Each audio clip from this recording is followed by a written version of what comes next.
Oi gente, tudo bem? Meu nome é Ian, sou aluno do 8º semestre do curso de Direito da FTC, Faculdade de Tecnologia e Ciências. E hoje aqui, juntamente com minha colega Yasmin Carvalho, estarei falando com vocês a respeito do tema Contrato de Transportes e Responsabilidade Civil.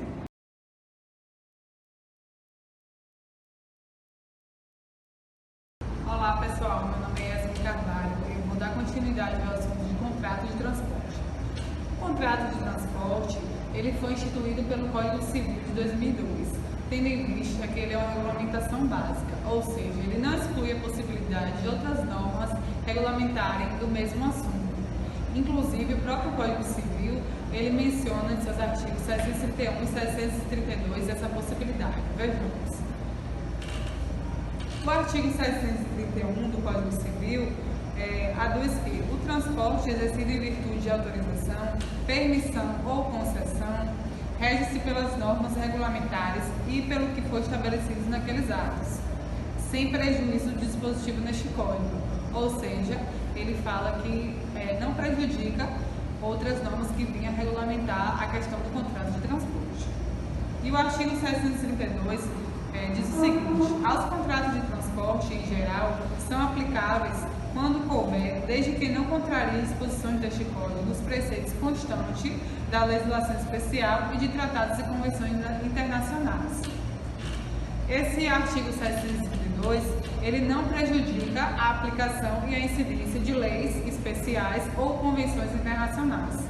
E ele fala também que essas convenções internacionais elas têm que ser aplicadas em conjunto, ou seja, de forma que essa lei especial ela possa respeitar tanto o Código Civil, que trata a respeito do contrato de transporte, como o Código do Consumidor.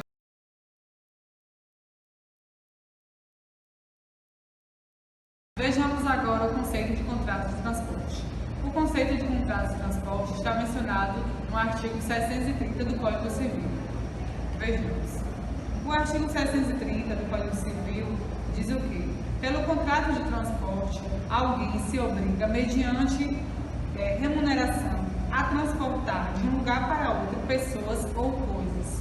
Então, o contrato de transporte ele só vai ser válido se for mediante remuneração, certo? Se for em relação a carona, a amizade, cortesia, ele não poderá ser válido. Inclusive, o STJ ele já menciona essa possibilidade. A súmula 145 do STJ diz o seguinte, que no transporte desinteressado de simples cortesia, o transportador só será civilmente responsável quando ocorrer dolo ou culpa grave. Então, a pessoa que transportou outrem ou então alguma coisa sem remuneração só vai responder civilmente se for através de dolo, quando ele tem a intenção realmente, ou então se for por culpa grave. Certo?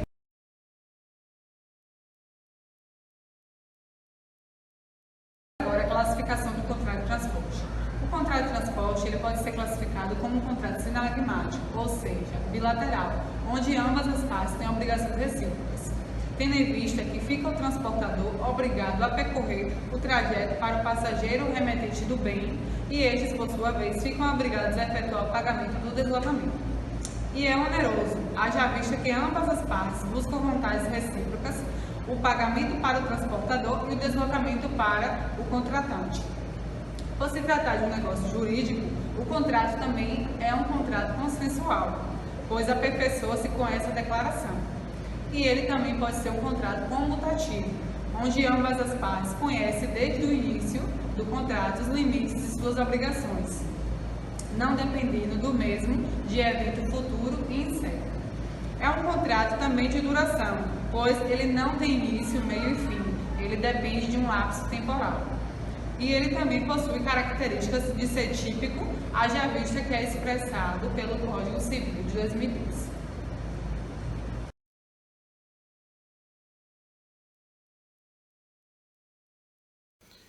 O contrato de transporte possui uma grande relevância social e jurídica, dada a grande quantidade de pessoas que fazem uso diário de sistemas de transporte, principalmente nos grandes aglomerados urbanos, gerando sem dúvida alguma uma série de questões que cabe ao direito responder. A despeito da importância do tema, não foi o contrato de transporte referido pelo Código Civil de 1916. E isso se deve em razão de ter sido o projeto elaborado por Clovis Bevilacqua na última década de 1800, quando o transporte coletivo estava começando a obter o seu deslinde, o seu crescimento junto à sociedade. Enquanto o projeto do Código Civil brasileiro tramitava no Congresso por quase 30 anos, o transporte coletivo foi se desenvolvendo, fazendo-se necessária a elaboração de uma lei que a regulamentasse. Surge então o Decreto 2681 de 1912, mais conhecido como Lei das Estradas de Ferro, que permaneceu em vigor até o advento do Código Civil de 2002, que disciplinou o contrato de transporte em seus artigos 734 e 756, incorporando o texto da Lei das Estradas de Ferro e as posições e entendimentos dominantes traçados pela doutrina e pela jurisprudência nos quase 100 anos de sua vigência. Os três aspectos da responsabilidade do transportador. Em se tratando de acidente de trânsito, a responsabilidade do transportador deve ser analisada por ao menos três aspectos diferentes. O primeiro é com relação aos empregados do transportador, o segundo é em relação a terceiros e, por último, em relação aos passageiros.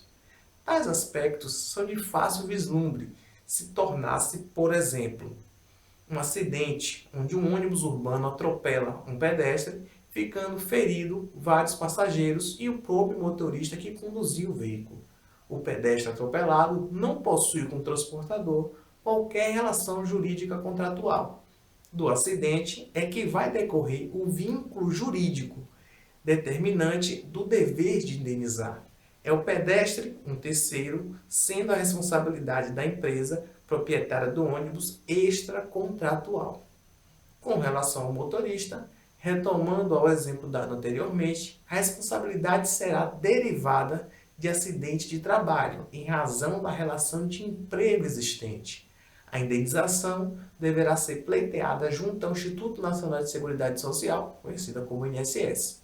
Porém, em se apurando dolo ou culpa do empregador, pode também se pleitear indenização em face do empregador com amparo no dispositivo do artigo 7º, inciso 27 da Constituição Federal. Por último, com relação ao passageiro, a responsabilidade do transportador será contratual, pois se funda no contrato de transporte celebrado. Inegavelmente, esse é o aspecto mais relevante do contrato de transporte, razão pela qual merece um estudo mais detido. Contrato de transporte de passageiros.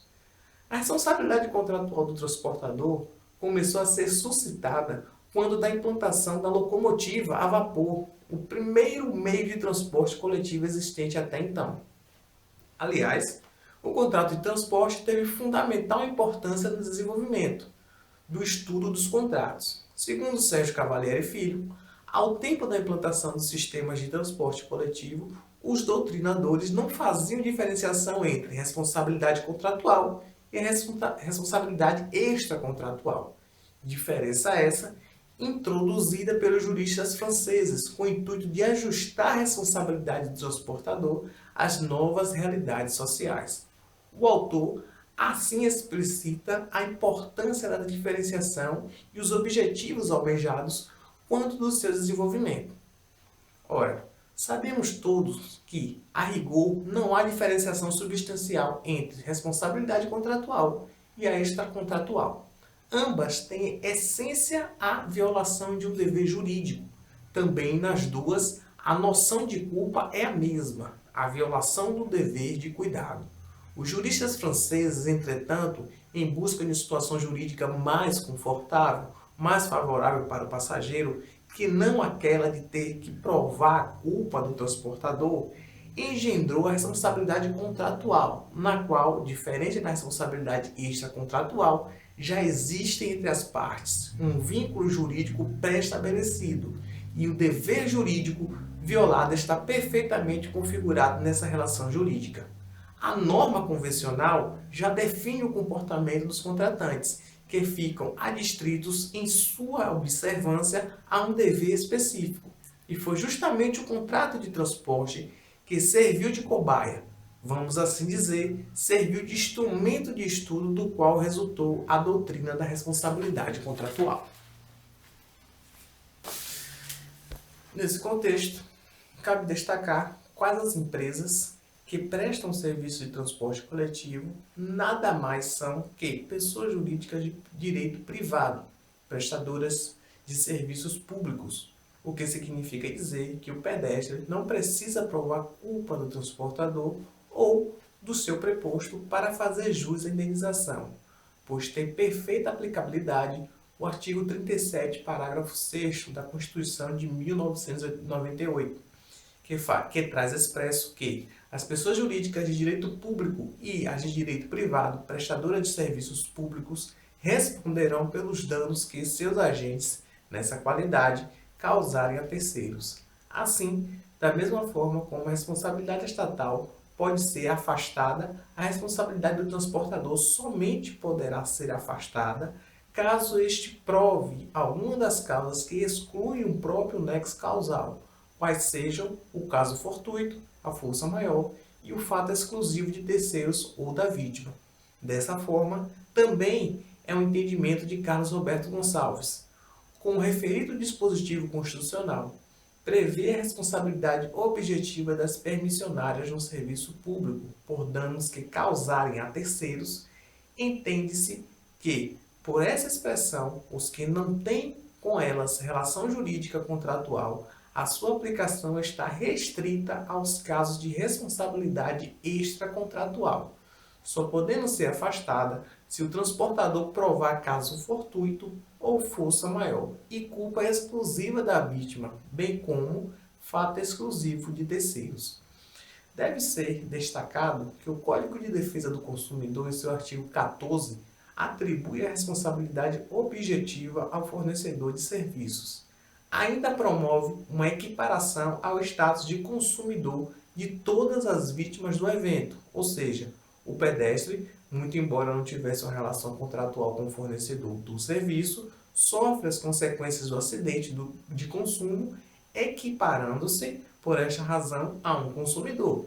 Porém, a natureza da responsabilidade objetiva não mudou com o advento do Código de Defesa do Consumidor, conforme ensina Cavalieri Filho. Nada mudou o Código de Defesa do Consumidor quanto à natureza dessa responsabilidade, porque já era objetiva a partir da Constituição de 88. Mudou, entretanto, a sua base jurídica. Não mais necessitamos agora do mecanismo de responsabilidade pelo fato de terceiro, porque o transportador não responde pelo fato de preposto. Artigo 932, inciso 3º do Código Civil, que corresponde ao artigo 1521, inciso 3º do Código de 1916, mas sim, por fato próprio, o defeito do serviço. Assim sendo, um dos aspectos mais relevantes, qual seja a prova.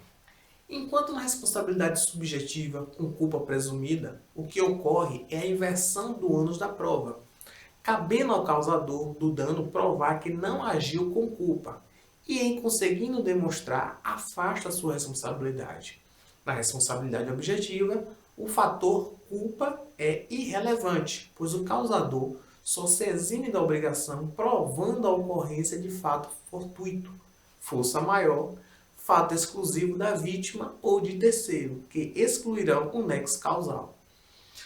Ao melhor analisar o artigo 17, verifica-se que o que ocorreu de fato foi a adoção de uma terminologia imprecisa por parte do legislador, ao tratar de culpa presumida. Isso porque as disposições do artigo 17 não permitem que o transportador faça a prova de que não agiu com culpa. Cabia a ele, para elidir sua responsabilidade, demonstrar a ocorrência de alguma das excludentes previstas nos incisos 1 e 2, quais sejam o caso fortuito ou força maior, e a culpa do viajante, não concorrendo culpa da estrada de ferro. Assim, segundo o entendimento dominante, muito embora parecesse que a lei tratava de presunção de culpa, tratava, na verdade, de presunção de responsabilidade contra o transportador, que só podia ser elegida por demonstração de algumas das hipóteses de exoneração, nela mesmo prevista.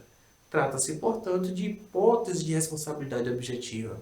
O Código de Defesa do Consumidor mudou o fundamento da responsabilidade civil do transportador, que passou a ser o defeito do produto ou serviço, causador de um acidente de consumo e que manteve, porém, a responsabilidade objetiva, admitindo como excludente apenas a comprovada inexistência do defeito e a culpa exclusiva da vítima ou de terceiro, prevista no artigo 14, inciso 3º, parágrafos 1 e 2. Um detalhe importante é que, de acordo com o Código de Defesa do Consumidor, a culpa concorrente do consumidor é irrelevante, não sendo considerada como excludente nem como causa de redução de indenização. Porém, como se verá a seguir, o Código Civil mudou em seu entendimento, passando a admitir a culpa concorrente da vítima como atenuante da responsabilidade do transportador. O Código Civil de 2002 compilou e consagrou esses entendimentos, resultando na disposição do artigo 734, que prescreve: o transportador responde pelos danos causados às pessoas transportadas e suas bagagens, salvo motivo de força maior, sendo nula qualquer cláusula excludente de responsabilidade. Contudo, tal disposição possui certas peculiaridades que no que tange à exclusão no que tange à responsabilidade do transportador. Não se pode interpretar, em sua literalidade, razão pela qual, dada a sua relevância, deverá ser abordada com mais profundidade a seguir. A exclusão da responsabilidade civil do transportador. Em uma primeira análise, o artigo 734 do Código Civil parece fornecer a ideia de que apenas a força maior pode elidir a responsabilidade de indenizar, ficando de fora os demais excludentes do nexo causal. O que cita o artigo 734. O transportador responde pelos danos causados às pessoas transportadas e suas bagagens, salvo motivo de força maior, sendo nula qualquer cláusula excludente de responsabilidade. Sérgio Cavalheiro e Filho afirma que o Código Civil disciplinou a responsabilidade do transportador em mais de um artigo, citando como exemplo o artigo 738 e o parágrafo único, que se refere à culpa da própria vítima. Conclui afirmando que se faz necessário examinar a disciplina do Código em conjunto. Contudo, para caso Roberto Gonçalves, muito embora não mencionadas expressamente, devem ser admitidas as excludentes da culpa exclusiva da vítima e do fato exclusivo de terceiro. Em razão dessas causas, também excluiu o nexo causal. Afirma ainda que o fato do legislador não mencionar o caso fortuito juntamente com a força maior, diferentemente do que ocorre nos demais dispositivos do Código, revela uma intenção do legislador de considerar como excludente de responsabilidade do transportador somente os acontecimentos naturais e não os fatos decorrentes da conduta humana. Surge nesse momento a necessidade de se aplicar que venha a ser, conforme doutrina desenvolvida por Agostinho Alvim e seguida pelos civilistas modernos, o fortuito interno e o fortuito externo, entendimento determinante para se afastar ou não da responsabilidade do transportador. O fortuito interno é o fato imprevisível e inevitável que se relaciona com os riscos da atividade desenvolvida pelo transportador. É ligado à pessoa, à coisa ou à empresa do agente. Pode-se citar como exemplo o estouro de um pneu do veículo, a quebra da barra de direção ou o mal súbito do motorista. Mesmo sendo acontecimentos imprevisíveis, está ligado ao negócio explorado pelo transportador, razão pela qual o fortuito interno não o exonera do dever de indenizar.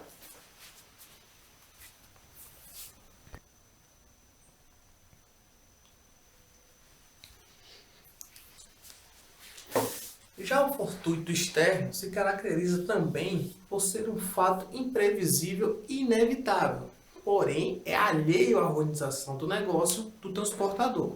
São fatos da natureza tais como as enchentes, os raios, terremotos e etc., sendo denominados por algum como força maior.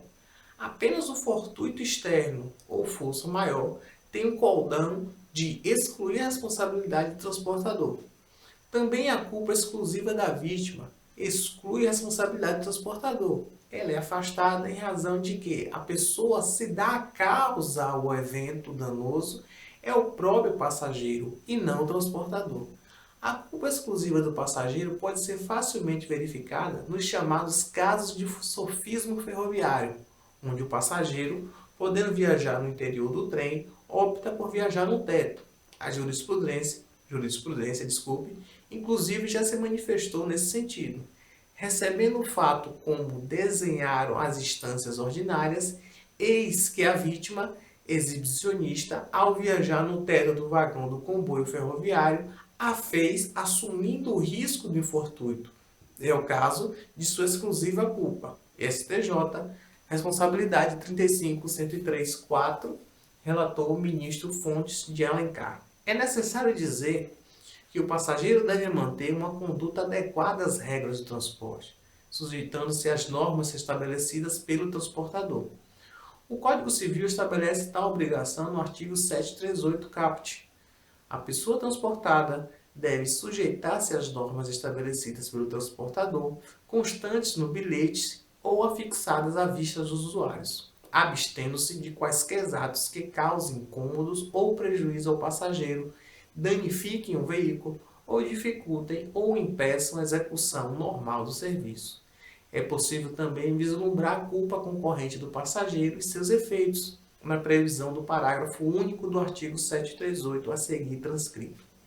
Parágrafo único. Artigo 738. Se o prejuízo sofrido pelas pessoas transportadas for atribuível à transgressão de normas e instruções regulamentares, o juiz reduzirá equitativamente.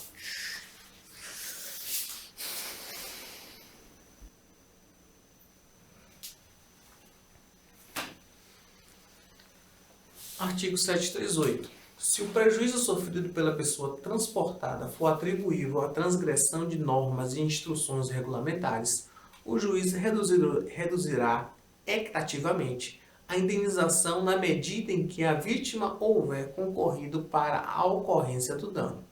O Código Civil permite a atenuação da responsabilidade do transportador se o passageiro contribuiu para o evento danoso. A redução do montante da indenização deve ser proporcional ao grau de culpa do passageiro. Passa a existir dessa forma uma discrepância.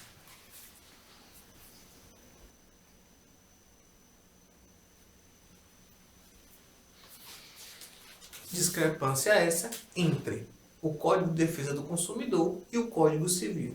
Porém, no entendimento de Carlos Roberto Gonçalves, deve prevalecer o que dispõe o Código Civil, pois esse é um princípio que já se havia adotado no capítulo específico da responsabilidade civil, no artigo 945. Não sendo mais, é possível nos casos de culpa concorrente da vítima a condenação do transportador em pagar a indenização integral aos passageiros, como via decidido os tribunais. Ainda, o fato exclusivo de terceiro como excludente da responsabilidade do transportador.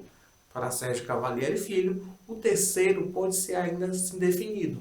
Por terceiro, deve-se entender alguém estranho ao binômio transportador e passageiro, qualquer pessoa que não guarde nenhum vínculo jurídico com o transportador, de modo a tomá-lo responsável pelos seus atos, direta ou indiretamente. Assim, além de não fazer parte da relação transportador-passageiro, também não pode terceiro estar vinculado de alguma forma ao transportador, como motorista, assim está através de um vínculo de emprego, por exemplo. O fato de exclusivo de terceiro como uma das causas excludentes da responsabilidade do transportador já foi muito discutido, tanto na doutrina quanto na jurisprudência. Para melhor entendermos, necessário é perquirir se o fato de terceiro é doloso ou culposo. Caso o fato de terceiro seja culposo, este fica compreendido no âmbito da organização do negócio do transportador. Se liga ao risco da atividade que desenvolve, Assim sendo, o fato culposo de terceiro se caracteriza por seu fortuito interno, que, como foi visto anteriormente, não afasta a responsabilidade do transportador. Nesse mesmo sentido, se manifesta Aguiar Dias, que cita: o fato de terceiro não exclui a sua responsabilidade do transportador, apenas lhe dá o direito de regresso contra o causador do dano. Assim, qualquer que seja o dano do fato de terceiro, desde que não seja estranha exploração, isto é, desde que represente risco envolvido na cláusula de incolumidade, a responsabilidade do transportador é iniludível, criando, entretanto, o direito de regresso em favor do transportador sem culpa do desastre. O Supremo Tribunal Federal editou a súmula 187, que posteriormente resultou no atual artigo 735 do Código Civil, a seguir descrito.